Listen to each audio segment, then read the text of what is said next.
కుదిర్చే అవకాశాలు మనకు పుష్కలంగా కనిపిస్తున్నాయి. ఎంజీరావు గారు, దేశంలో నిరుద్యోగం ఏ రేంజ్లో ఉందో తెలిపే వార్త ఇది. 53,000 పోస్టులు, అందులోనూ ప్యూన్ పోస్టులు. పోటీ పడ్డవాళ్ళు 2.5 బిలియన్స్,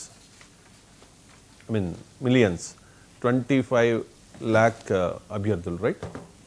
ఎస్ సార్. అంటే రాజస్థాన్లో పరిస్థితి ఇది, అంటే దేశంలో ఉన్న పరిస్థితి. అంటే ఏ రకంగా అర్థం చేసుకోవాలి ఈ జాబ్స్ కోసం? పిహెచ్డి చేసిన వాళ్ళు, ఎంఎస్సీ చేసిన వాళ్ళు, అంటే పోస్ట్ గ్రాడ్యుయేట్స్, ఐఐటి చేసిన వాళ్ళు, ఎంబీఏ వాళ్ళు, వీళ్ళందరూ కూడా ప్యూన్ పోస్టుల కోసం పోటీ పడుతూ ఉన్నారట. మరేమో మనం చెప్తూ ఉంటాం ఇండియా రైజ్ అవుతుంది అని చెప్పేసి. ఇండియా రైజ్ అవుతుందా? ఎస్ అంటే ఇప్పుడు రాజస్థాన్లో 53,000 ప్యూన్ పోస్టులకి ఒక ఎగ్జామ్ జరిగితే చూడండి 25 లక్షల మంది అటెండ్ అయ్యారంట. 53,000 ప్యూన్ పోస్టులకి 25 లక్షల మంది జనాభా. గుర్తుపెట్టుకోవాలి, 25 లక్షలు అంటే యువకులు. అందులో ఎవరు అనుకుంటున్నారు? పిహెచ్డీలు, ఎంఎస్సి, ఎంబీఏ, ఈవెన్ ఐఐటిఎన్స్ కూడా ఉన్నారని పోకడ. అంటే చూడండి వార్తలు ఎలా ఉన్నాయో.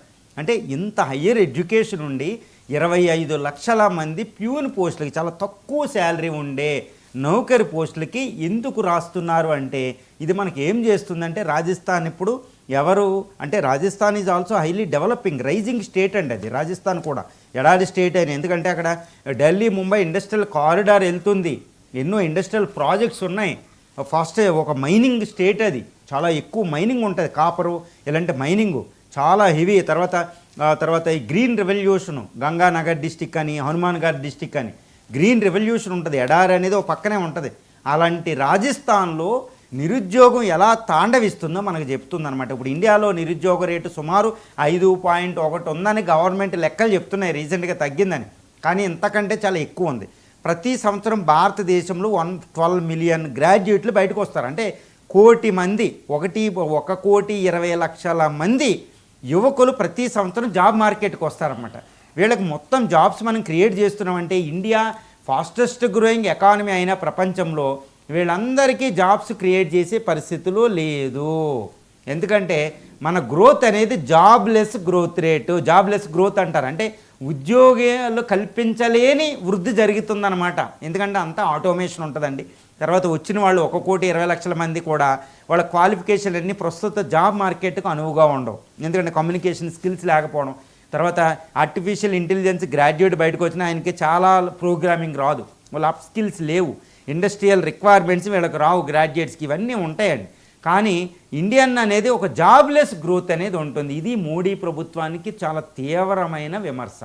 ఇది ఈరోజు రాజస్థాన్ అనేది బీజేపీ గవర్నమెంట్ అక్కడ ఉంది. ఈ రాజస్థాన్లో 53,000 ప్యూన్ పోస్టులకి 25 లక్షల మంది పోటీ పడుతున్నారు. అది పిహెచ్డి డాక్టరేట్లు ఉన్నవాళ్ళు, ఐఐటిఎన్స్, ఎంబీఏ గ్రాడ్యుయేట్లు, ఎంఎస్సి గ్రాడ్యుయేట్లు, మ్యాథమెటిక్స్, సైన్స్ చదివిన విద్యార్థులు. అంటే చూసారా నిరుద్యోగం ఎలా ఉందో. ఇప్పుడు ఇది ఏం చెప్తుంది మనకంటే, భారతదేశంలో యువ పాపులేషన్ ఎక్కువ.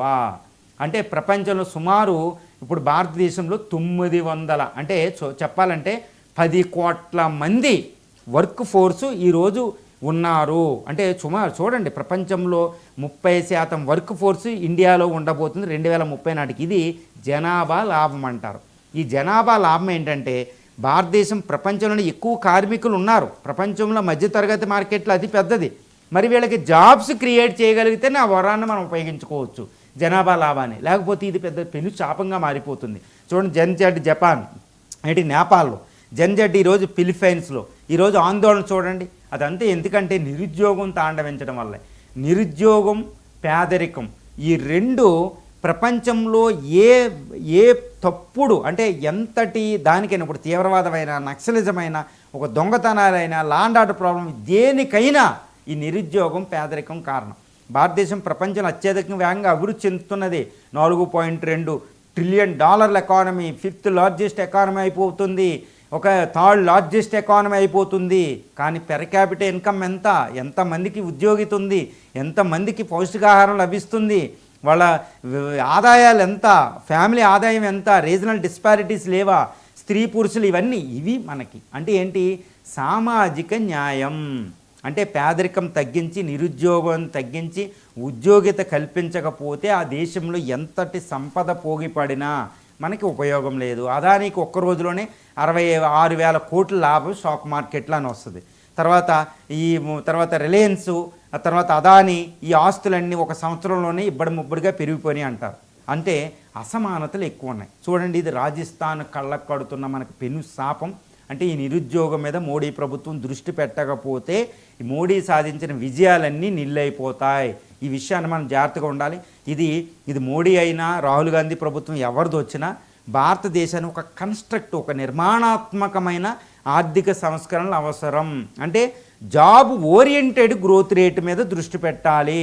అంటే ఇండస్ట్రియల్ సెక్టార్ మీద, మ్యానుఫ్యాక్చరింగ్ మీద ఎక్కువ దృష్టి పెట్టాలి. మనం ఎక్స్పోర్ట్ ఓరియంటెడ్ తీసుకురావాలి, అగ్రో ప్రొసెసింగ్ లాంటివి తీసుకురావాలి, విద్యా వ్యవస్థని ఫెను రిఫార్మ్స్ తీసుకురావాలి. ఈరోజు Japan, Israel, European countries, Canada, Australia లాంటి దేశాల్లో ఎన్నో లక్షలాది మంది ఉద్యోగులు కావాలి. వాళ్ళందరూ మన స్కిల్స్ వాళ్ళకి పంపించాలి. ఈరోజు మోడీ గవర్నమెంట్కి వచ్చి డిజిటల్ ఇండియా, ఇలా స్కిల్ ఇండియా లాంటి అద్భుతమైన ప్రోగ్రాం తీసుకొచ్చింది. కానీ అవి పూర్తి ఇంప్లిమెంటేషన్ చక్కగా లేవు. కాబట్టే నిరుద్యోగత తాండవిస్తుంది. ఏమైనప్పటికీ 2047 లోపు ఇండియా అతిపెద్ద ఆర్థిక వ్యవస్థగా అవతరించాలంటే ఉన్న జనాభాని చక్కగా వినియోగించాలి. కాబట్టి ప్రస్తుత పాలసీలు సరిపోవడం లేనదే ఈ రాజస్థాన్లో ఈ 53,000 మంది పోస్టులకి 25 లక్షల మంది పోటీ పడడం అనేది ఒక కనువిప్పు కావాలనేది మనం ఇది ఆర్థిక సూత్రాల ఆధారంగా మనం విశ్లేషించవచ్చు. ఇక H1B వీసాలకు $1,00,000 ఫీజు